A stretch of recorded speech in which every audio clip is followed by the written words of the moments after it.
उत्साह में रहोगे तो फिर बात कैसे रखी जाएगी, आप बताओ। आप अगर थोड़ा सा उत्साह थोड़ी देर के लिए कम करोगे और शांत हो जाओगे तभी बात रखी जाएगी, तभी आप तक हमारी बात आ पाएगी। तो मैं अपने प्यारे भाइयों से, साथियों से आग्रह करूंगा कि वो जहां हैं वहीं बैठ जाएं, क्योंकि अगर वो बैठ जाएंगे तो अपनी बात को रखने में थोड़ा सा आनंद आ जाएगा, और अगर नहीं बैठेंगे तो समझ ही नहीं आएगा। कोई किसी को मत कहो, मैं उनसे खुद आग्रह कर रहा हूं कि वो बैठ जाएं। मैं अपने भाइयों से आग्रह कर रहा हूं कि वो बैठ जाएं।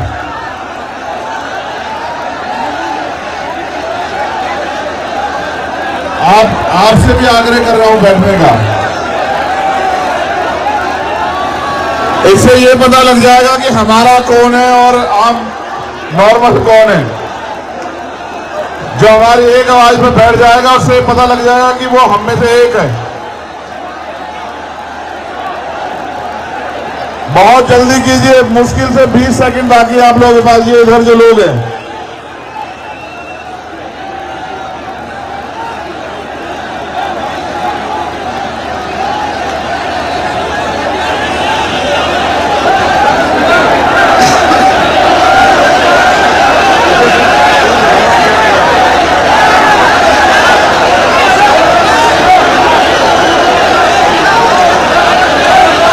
अब जो लोग पंडाल के अंदर हैं उनसे मेरा आग्रह रहेगा कि वो अपने मोबाइल की टॉर्च जलाएं,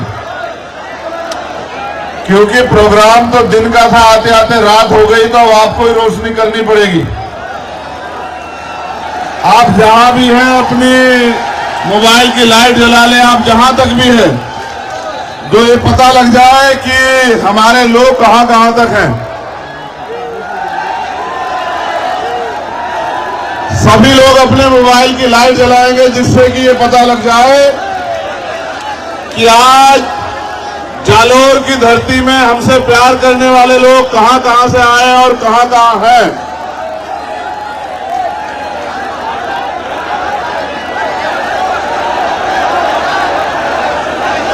चलो शुरू करते हैं। अभी इन्हें जला के रखो, ये अच्छा लग रहा है। ऐसा लग रहा है भारत चांद पे नहीं गया, चांद जालोर में आ गया।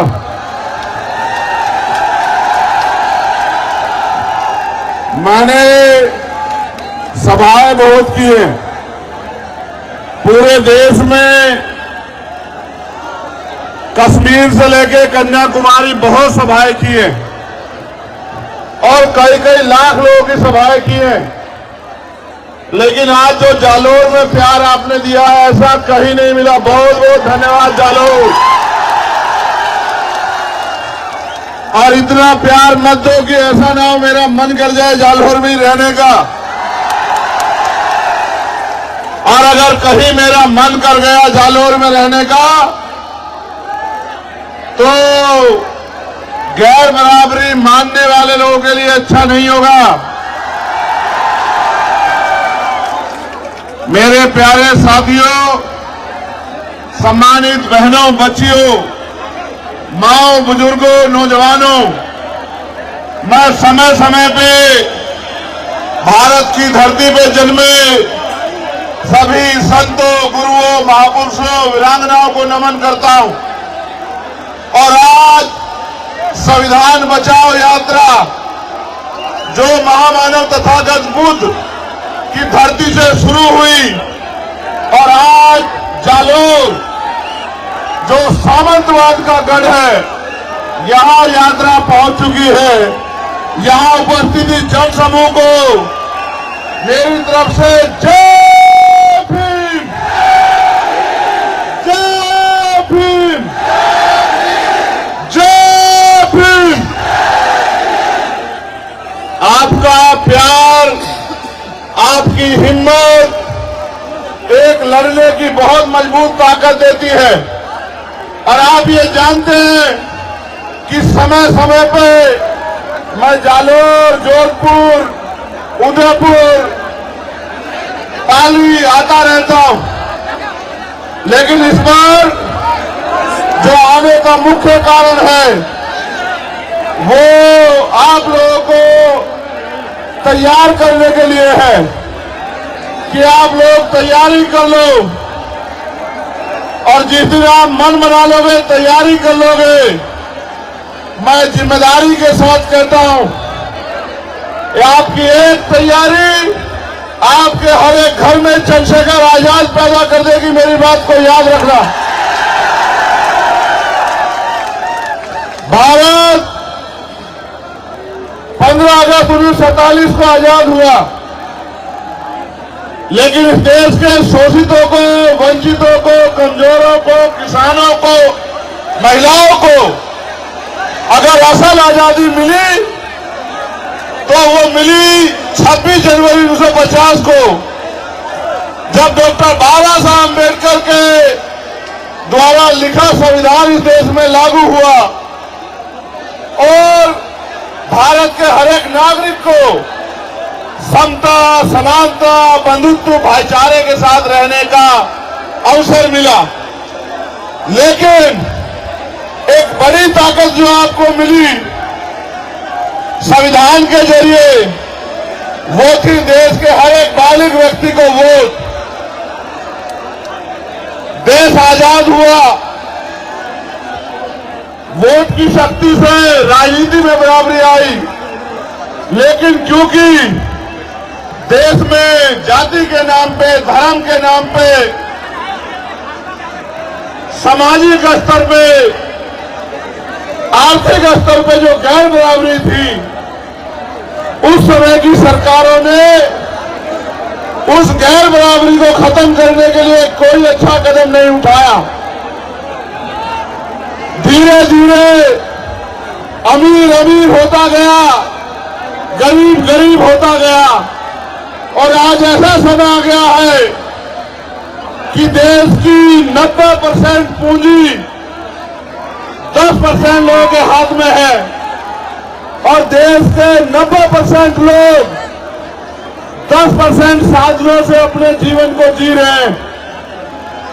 अभी अभी बिहार में जातिगत जनगणना के आंकड़े सार्वजनिक हुए।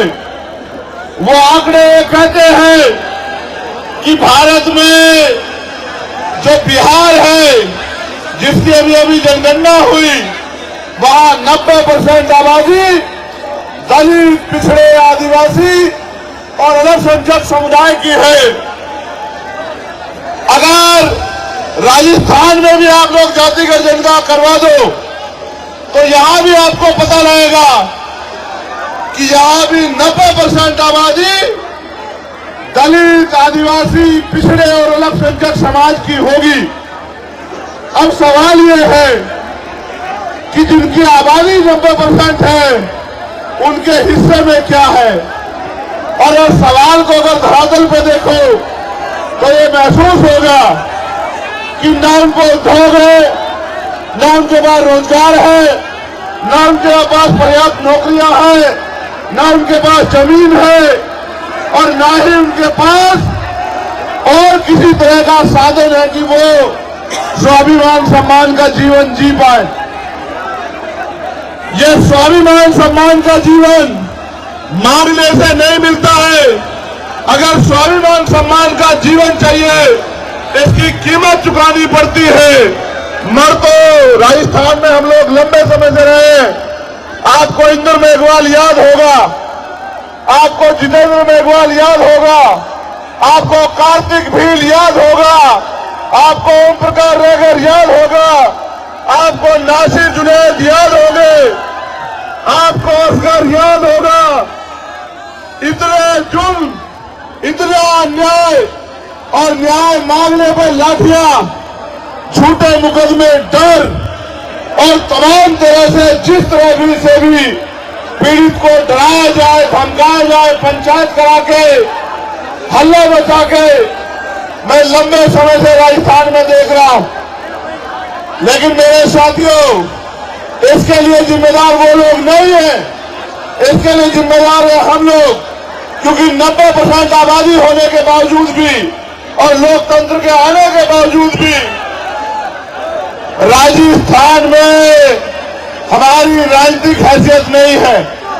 अगर राजस्थान में हम लोग अपनी राजनीतिक हैसियत बना लें तो ना तो हमें अच्छी पढ़ाई के लिए किसी के आगे हाथ फैलाना पड़ेगा, ना रोजगार के लिए किसी के आगे हाथ फैलाना पड़ेगा, ना अपने बच्चों के लिए बड़े बड़े हॉस्टल बनाने के लिए हाथ फैलाना पड़ेगा, ना हॉस्टल में सुविधा देने के लिए हाथ फैलाना पड़ेगा, ना बहन बेटियों की शादी करने के लिए अपनी जमीन गिरवी रखनी पड़ेगी या उधार लेना पड़ेगा, ना ही बीमार होने पे इलाज के लिए हमें किसी की तरफ बेबस लाचार निगाहों से देखना पड़ेगा। अगर आप अपनी वोट को जिम्मेदारी से ये तय करके कि अब आप गुलामी नहीं सहना चाहते, अब सामंतवाद की जड़ें काट के समता समानता बंधुत्व भाईचारे पर स्थापित राज आप लोग लाना चाहते हो, तो मैं पूरी जिम्मेदारी से बात कहता हूं कि धरती पे जो आने वाला समय है वो सुनहरा होगा, सुनहरा मेरा वादा आप लोगों से। इसलिए मैं आपसे अपील करने के लिए आया हूं, अगर आप चाहते हो कि फिर किसी जितेंद्र के साथ, इंद्र के साथ, कार्तिक भील के साथ, ओम प्रकाश रैगर के साथ अन्याय ना हो, तो आप अपने पैरों पे खड़े होने के लिए तैयार हो जाओ। जिस तरह से आज हजारों की संख्या में, मैं हजार नहीं कहूंगा, यहाँ की ताकत देख के लग रहा है कि लाखों की संख्या में जिस तरह आप यहाँ आए हैं, अगर आप अपनी वोट को संगठित होकर आजाद समाज पार्टी को दो, तो मैं गारंटी से कहता हूं कि किसी सामंतवादी में इतनी हिम्मत नहीं बचेगी कि वो हमारी बहन बेटियों की तरफ आंख उठा के देख ले, वो हमारे बच्चों की तरफ आंख उठा के देख ले। ये कोई मुश्किल काम नहीं है मेरे लोगों, ये बहुत आसान काम है। आसान इसलिए है कि पहले जब राजतंत्र था तो तलवारें चलती थी, भाले चलते थे, हाथी घोड़ों पे युद्ध होता था। आज लोकतंत्र में सिर्फ ईवीएम का बटन दबाना है। अगर आप अपने अंगूठे को तैयार कर दो और अपने साथियों को भी कह दो कि अंगूठा मजबूत कर लो।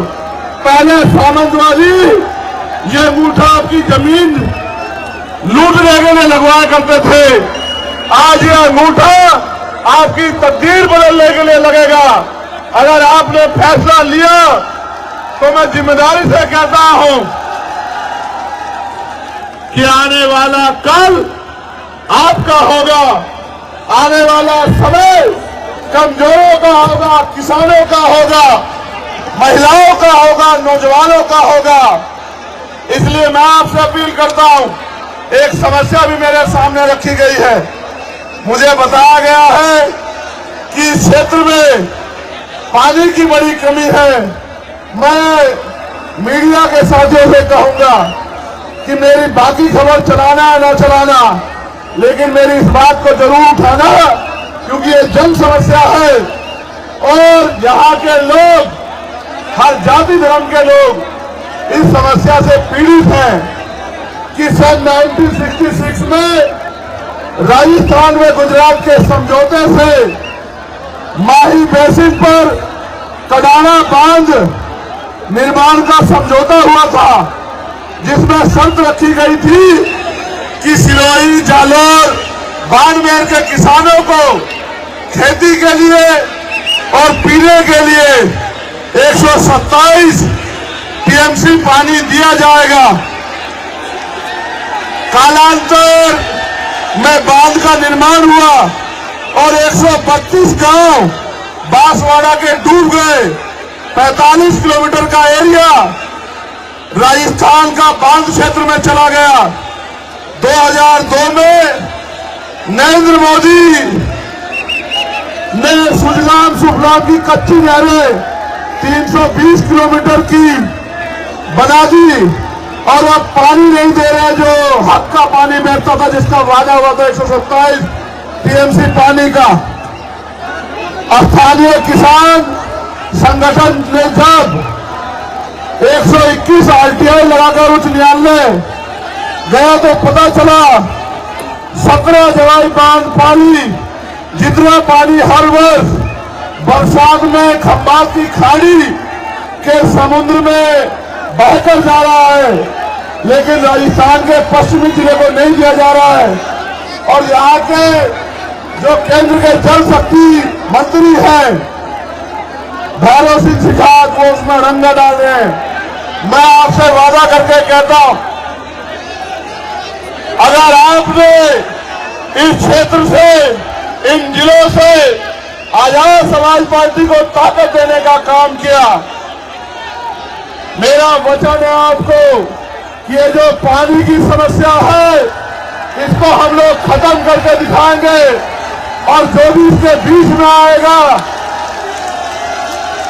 जो भी इसके बीच में आएगा, चाहे वो मंत्री जी हो केंद्र के या राजस्थान सरकार के, उनको हम विधानसभा लोकसभा में जाने लायक नहीं छोड़ेंगे। ये बात याद रखना आप लोग। मेरे साथियों, आपका जो गुस्सा मैंने देखा, लेकिन मेरी इस बात पे गौर करो। आपकी सारी समस्याएं एक कागज पे लिख के और लिफाफा पैक करके आप मुझे दे दो और अपनी वोट की ताकत से आजाद समाज पार्टी को ताकतवर बना दो। मैं आपको लिख के देता हूं कि भारत के लोकतंत्र में वो शक्ति है, आपकी सारी समस्याएं अगर 6 महीने में हल न करा दी तो मैं राजनीति से त्याग कर दूंगा। मेरी इस बात पे गौर करो। बाबा साहब अम्बेडकर ने कहा कि राजनीतिक सत्ता वो चाबी है जो आपके सारे ताले खोल सकती है, आपकी सारी समस्याओं का हल कर सकती है। और मान्यवर काशीराम साहब ने कहा, जिसका दल नहीं होता उसके पास बल नहीं होता, और जिसके पास बल नहीं होता उसकी समस्याओं का हल नहीं होता। अगर आप अपनी समस्याओं का हल चाहते हो, सीना तान के इस क्षेत्र में जीना चाहते हो, रोजगार चाहते हो, जमीन चाहते हो, स्वाभिमान सम्मान का जीवन चाहते हो, जुल्म जातीय अत्याचार से मुक्ति चाहते हो, तो दोनों हाथ उठा के ऐसे मेरे साथ संकल्प करो कि इस बार हम आवाज लगा के संकल्प करो कि इस बार हम आजाद समाज पार्टी को अपने क्षेत्र से जिताकर भेजेंगे, ताकत हिम्मत देके भेजेंगे। आप ये जानते हो, नहीं मेरी बात पर गौर करो। क्या कभी कोई ऐसा मसला हुआ जब आप पे आंच उठी और चंद्रशेखर आजाद ने आपकी लड़ाई ना लड़ी? और पूरी जिम्मेदारी से बताओ मेरे लोगों, आपको पता है जब मैं जालोर आया 4 बार मुझे यहां से उठा के यहां की सरकार ने दिल्ली भेज दिया, एयरपोर्ट से वापस भेज दिया। 3 बार गाड़ी से लेके गए, 1 बार लेके गए, मैंने उनको वहीं छोड़ा पुलिस के लोगों से, फ्लाइट से बैठा, फिर वापस आ गया। यहां के अधिकारियों ने मुझसे माथा पीट के कहा कि यहां के नेता जिनको ये वोट देते हैं वो उनकी तरफ देखना भी नहीं चाहते, आप किस मिट्टी के बने हो। मैंने उनसे एक बात कही, गौर करना, कि उनका उनसे राजनीति का रिश्ता है, मेरा इन लोगों से खून का रिश्ता है। खून कहीं रहता हो और खून कहीं से भी बहे, खून को खून की आती है। जब तक मैं इस क्षेत्र में, क्योंकि देश तो आजाद लगभग हो गया है, इस क्षेत्र में अभी सामंतवादी सोच के लोग सुधारने का काम नहीं कर रहे।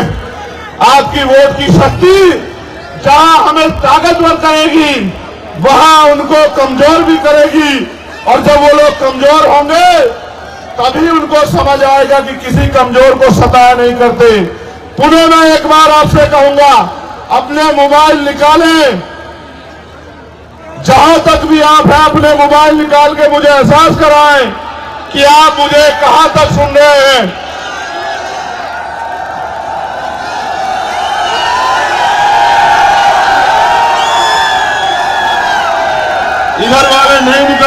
लिए हमारे साथ नहीं है क्या?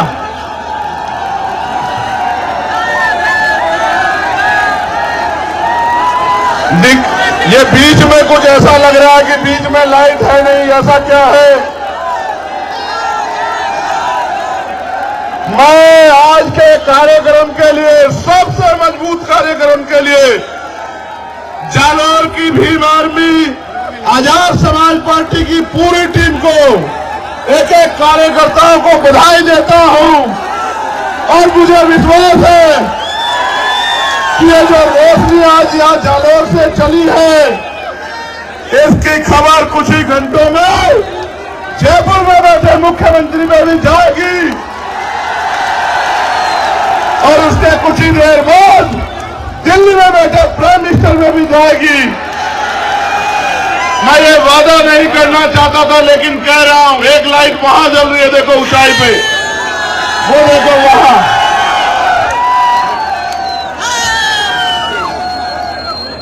मैं आपसे वादा करके कहना चाहता हूं, मैं आपका नेता नहीं हूं, मैं आपका भाई हूं, बेटा हूं, अपना हूं। मेरा आपसे चुनावी रिश्ता नहीं है। चुनाव 2 महीने में खत्म हो जाएगा। मैं वचन दे के कहता हूं, जब तक मेरे लहू में, मेरे शरीर में लहू का आखिरी कतरा रहेगा, चंद्रशेखर आपके लिए था, आपके लिए है और आपके लिए रहेगा। इस बात को याद रखना। अभी तो मेरे हाथों में कलम की ताकत नहीं है मेरे लोगों। जिस दिन कलम की ताकत मेरे हाथ में होगी, उस दिन देखना आपकी तरफ उठने वाली हर एक को, हर आंख को आपके सम्मान में झुकना पड़ेगा। मेरा वादा है आप लोगों से। अगर आपने विधानसभा चुनाव में मेरी हिम्मत बढ़ाई, तो लोकसभा चुनाव में मैं आपके बीच रहूंगा। मेरा आपसे वादा है, इस बात को आप याद रखना।